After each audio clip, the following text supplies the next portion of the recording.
சூதாடி ஒருவன் இறந்து போறான். அவனுடைய உயிரை யமதூதர்கள் யமனுடைய அவைக்கு இழுத்துட்டு வர்றாங்க. அரியணையில் வீற்றிருந்த யமன், சித்ரகுப்தா, இவன் செய்த புண்ணியம் என்ன, பாவம் என்ன, படி அப்படின்னு சொல்றார். யமதர்மனே, இவன் கணக்கில் ஒரே ஒரு புண்ணியம்தான் இருக்கு. துறவி ஒருவருக்கு மன மகிழ்ச்சியோட ஒரு காசை கொடுத்திருக்கான். அதன் பயனா இவன் ஒரு நாள் மட்டும் இந்திரனா இருக்கணும். மற்றது எல்லாமே பாவம்தான். அதற்காக பல 100 ஆண்டுகள் இவன் நரகத்தில் துன்பப்படணும் அப்படின்னு படிக்கிறான் சித்திரகுப்தர்.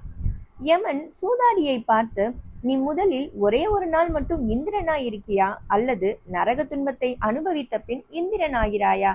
தேர்ந்தெடுக்க வேண்டியது உன்னுடைய பொறுப்பு அப்படின்னு சொல்றார். நான் முதல்ல இந்திரனா இருக்கேன் அப்படின்னு சூதாடி சொல்றான். மறுநாளே அவன் சொர்க்கத்துக்கு அழைத்து செல்லப்படுறான். அங்கு அவனுக்கு முடிசூட்டப்படுது. இந்திரனின் அரியணையில் அமர்ந்த அவன் பூமியில் உள்ள தன்னுடைய நண்பர்கள், உறவினர்கள் அனைவரையுமே இங்க அழைச்சிட்டு வாங்க அப்படின்னு கட்டளையிடுறான். கண்ணிமைக்கும் நேரத்திற்குள்ள அவங்க எல்லாரையுமே தேவர்கள் கொண்டு வந்து சேர்க்கிறாங்க. நாங்கள் எல்லோரும் மூவிலகிலும் உள்ள புண்ணிய ஆறுகள் அனைத்திலுமே நீராடணும், எங்கள் பாவம் எல்லாம் தொலையணும், அதற்கு வேண்டிய ஏற்பாடுகளை உடனே செய்யுங்க அப்படின்னு தேவர்களுக்கு கட்டளையிடலாம். புதிய இந்திரனின் கட்டளையை சில மணி நேரத்திலே செய்து முடிக்கிறாங்க தேவர்கள்.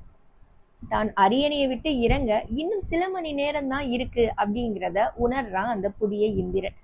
என் பெயரால் இதுவரை யாருமே செய்திராத அளவு விரிவான தான தர்மங்களை செய்யுங்க அப்படின்னு கட்டளையிடுறான். தேவர்களும் அப்படியே செய்து முடிக்கிறாங்க. மாலை நேரம் வருது. நீங்க புண்ணிய ஆறுகளில் நீராடியதாலும் தான தர்மங்கள் செய்ததாலும் உங்க பாவம் அனைத்துமே நீங்கிடுச்சு. இனி நீங்க இந்திரனாக நிலையா இங்கேயே தங்கி இருக்கலாம் அப்படின்னு தேவர்கள் அறிவிக்கிறாங்க. பொழுது விடியுது. சித்திரகுப்தன் யமனை நோக்கி ஓடி வர்றான். அந்த சூதாடி இந்திரனாக நிலையாக இங்கேயே தங்கிட்டான் அப்படின்னு நடந்ததை எல்லாம் விரிவா சொல்றான்.